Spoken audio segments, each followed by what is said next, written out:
Hai, selamat datang di observasi lapangan kelompok kami.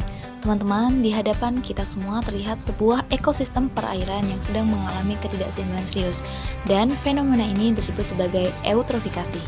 Secara definisi, eutrofikasi adalah proses pengayaan nutrisi atau unsur hara yang berlebihan di dalam air, khususnya unsur nitrogen dan fosfor. Hal ini mengakibatkan pertumbuhan tanaman air dan alga yang tidak terkendali. Penumpukan tanaman eceng gondok yang masif di kolam ini adalah bukti nyata bahwa air di sini sedang mengalami ledakan nutrisi yang justru membahayakan ekosistem di dalamnya. Nah, untuk tempat daerah observasi kami yaitu ada di Sepang, tepatnya di Jalan Kayu Manis, Kota Bandar Lampung. Berdasarkan pengamatan yang telah kami lakukan, ada dua sumber utama yang memicu kondisi ini. Pertama, karena adanya aktivitas perkebunan pohon pisang di sisi kolam, dan yang kedua karena limbah domestik rumah tangga. Berdasarkan hasil pengukuran kelompok kami, terdapat 3 indikator utama penilaian eutrofikasi di lokasi ini.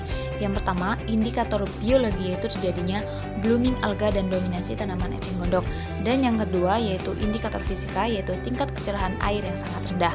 Dan yang ketiga itu ada indikator kimia yaitu temuan yang paling krusial, yang dimana pH air itu mencapai di atas 9, dan hal ini menunjukkan kondisi perairan yang sangat basah akibat intensitas fotosintesis biotik yang sangat tinggi di siang hari.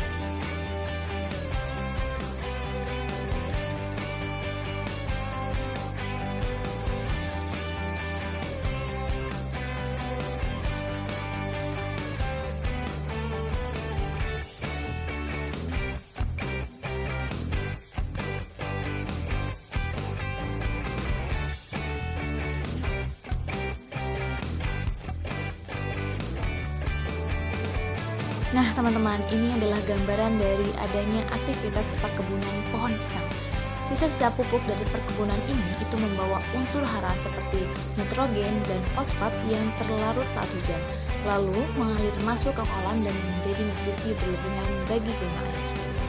Dari permasalahan tersebut, sebagai solusi kami menawarkan penerapan zona riparian, dan hal tersebut akan dijelaskan oleh rekan-rekan saya. Hai guys, kalian tahu nggak sih apa yang melatar belakangi observasi kelompok kita? Nah, observasi ini itu dilakukan karena adanya masalah limpasan nutrien dari lahan pertanian menuju ke badan air. Limpasan nutrien itu sendiri apa sih? Jadi, limpasan nutrien itu merupakan proses terbawanya nutrien berupa nitrogen dan juga fosfor dari tanah menuju ke badan air melalui aliran permukaan. Nah, hal ini itu biasanya terjadi ketika pupuk yang digunakan pada lahan seperti perkebunan dan juga dari limbah rumah tangga itu tidak seluruhnya diserap oleh tanaman, sehingga saat hujan turun nutrien tersebut itu akan tersisa di tanah dan juga larut serta terbawa oleh aliran air melalui irigasi dan juga saluran air sungai. Nah, pupuk yang mengandung nitrogen dan juga fosfor itu akhirnya masuk deh ke daerah perairan. Nah, jika nutrien tersebut itu langsung masuk tanpa terjadinya proses penyaringan alami oleh tumbuhan, maka dapat memicu terjadinya eutrofikasi. Oke teman-teman, jadi selanjutnya kita itu akan membahas tentang hasil analisis kajian yang menunjukkan bahwa pengendalian eutrofikasi itu dapat dilakukan dengan menggunakan sistem distribute riparian buffer channel control system. Mari ikuti penjelasan berikutnya. Selanjutnya definisi model akan dibuat, yaitu distribute riparian buffer channel control system, di mana model ini adalah sistem pengendalian eutrofikasi yang mengarahkan limpasan nutrien dari lahan pertanian menuju zona riparian sebelum memasuki saluran utama atau primary channel. Di zona riparian ini itu terjadi penyaringan oleh substrat seperti gravel, zeolit, dan selek, lalu penyerapan nutrien oleh berbagai jenis vegetasi seperti tanaman emergen, submerger, dan floating atau mengambang. Dan secara terintegrasi sehingga dapat menurunkan beban nitrogen dan fosfor sejak awal peralihan antara daratan hingga ke perairan. Sekarang membahas karakteristik dan komponen penyusun sistem pengendalian eutrofikasi berbasis zona riparian terintegrasi. Model ini merupakan optimalisasi penggunaan substrat dan vegetasi.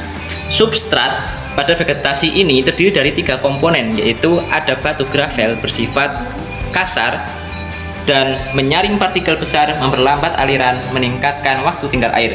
Lalu ada batu zeoloid, sifatnya adalah kapasitas tukar kation tinggi. Dia mengikat amonium dan menurunkan nitrogen terlarut. Lalu ada batu slag, kaya mineral logam dan reaktif terhadap fosfat. Ia mengikat fosfat melalui presipitasi dan menurunkan fosfor. Lalu mengenai tanaman di vegetasi ada 3 jenis. Optimalisasi tanaman dalam vegetasi terdapat tumbuhan emergent, submerged, dan floating. Yang tanaman emergent ada tanaman Elocaris dulcis, menyerap nutrien, menyediakan habitat dan mikroba. Ada tanaman tipe orientalis, mendukung nitrifikasi, denitrifikasi, stabilisasi sedimen. Lalu ada Scirpus validus, filtrasi, tambahan, dan penyerapan nutrien. Tanaman submerged ada Hydrilla verticillata, menyerap nutrien terlarut dan meningkatkan oksigen air. Dan ada tanaman Ceratophyllum dimersum, menyerap nutrien langsung dari kolom air. Lalu ada tanaman floating, Nymphaea tetragona, menyerap nutrien, mengurangi penetrasi cahaya. Tanaman lemna menyerap nutrien cepat, cocok untuk panen nutrien. Lemna menyerap nutrien cepat, cocok untuk panen rutin. Ada tanaman Trapabis spinosa, menyerap nutrien dan menstabilkan permukaan air. Dan yang terakhir, tanaman floating ada Eichhornia, berperan sebagai serapan nutrien tinggi, efektif untuk ekstraksi melalui panen. I just had to let you know you're. She a happy baby, she